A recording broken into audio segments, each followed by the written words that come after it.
Good morning श्रोते हो. Advance Ayurveda प्रस्तुत औषधमुक्त जीवन या कार्यक्रमात आपल्या सगळ्यांचं स्वागत.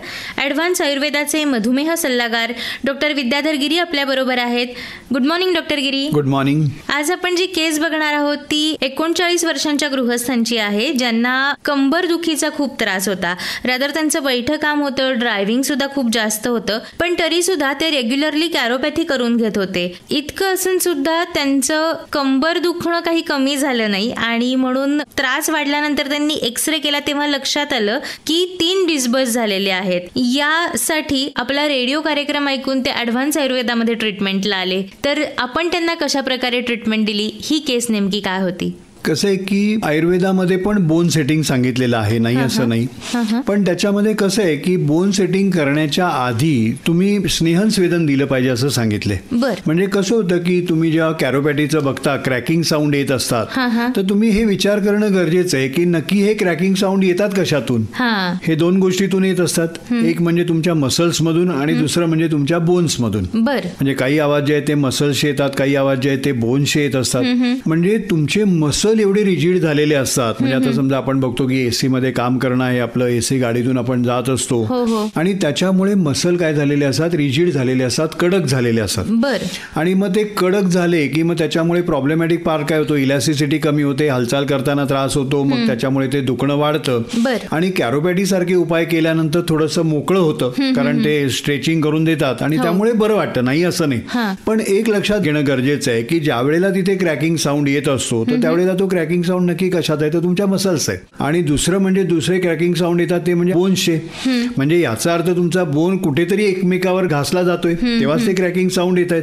म्हणजे जर का प्रायमरी लेवलला थोडंसं हाडं मोडून घेतल्यानंतर बरं वाटतं, परंतु फ्युचरमध्ये मात्र याचे प्रॉब्लेम होण्याची शक्यता असते. अच्छा श्रोते हो, डायबिटीस, संधिवात, कॅन्सर, वाताचे आणि पित्ताचे विकार अशा अनेक प्रकारच्या नोंदी आणि ॲडव्हान्स आयुर्वेदा यांच्या संयुक्त विद्यमाने आष्टा सांगली येथे वैद्यकीय शिबिर बुधवार दिनांक 8 जानेवारी रोजी. या ठिकाणी डायबिटीस, हार्ट, किडनी, कॅन्सर, मणक्याचे आजार, संधिवात, पित्ताचे, वाताचे विकार इत्यादी आजारांवर नाडी परीक्षण करून उपचार केले जातील. लक्षात ठेवा, बुधवार दिनांक 8 जानेवारी रोजी आष्टा सांगली येथे वैद्यकीय शिबिर. अधिक माहितीसाठी आणि नाव नोंदणीसाठी संपर्क 8484 06 10 25 8484 06 10 25 8484061025. डॉक्टर गिरी, मग आयुर्वेदामध्ये याच्यावरती काय ट्रीटमेंट सांगितलेली आहे?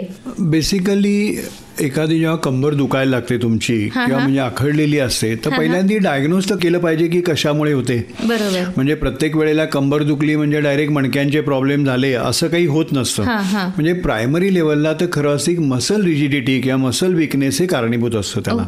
मग त्याच्यामुळे प्रायमरी लेवलला काम करताना या मसल्सवर काम करायचं असतं.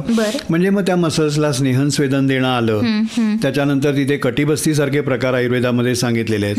आणि कसं होतं की तुमचं चालणं थोडंसं वेडवाकडं असेल किंवा काही असेल तर त्याच्यातून तुमच्या बॉडीची अलाइनमेंट बिघडलेली असते. म्हणजे जसं तुम्ही म्हणजे गाडीची व्हील अलाइनमेंट करून घेत असता तसं तुमच्या शरीराची पण अलाइनमेंट करून घ्यायला पाहिजे. म्हणजे त्या दृष्टीने कॅरोपॅथी जर का बघायला गेलं तर फार चांगलं विज्ञान आहे, नाही असं नाही, परंतु त्याचा योग्य मार्गाने वापर केला गेला पाहिजे किंवा तो करणारा जो आहे तो प्रॉपर म्हणजे मेडिकल फील्ड मधला असला पाहिजे तर ते प्रॉपर वेनी ट्रीट करतील तुम्हाला आणि त्याच्यातून आत्ताचेही प्रॉब्लेम सॉल्व्ह होते आणि फ्युचर कॉम्प्लिकेशन्स पण तुम्हाला टाळता येतील. अगदी खरंय.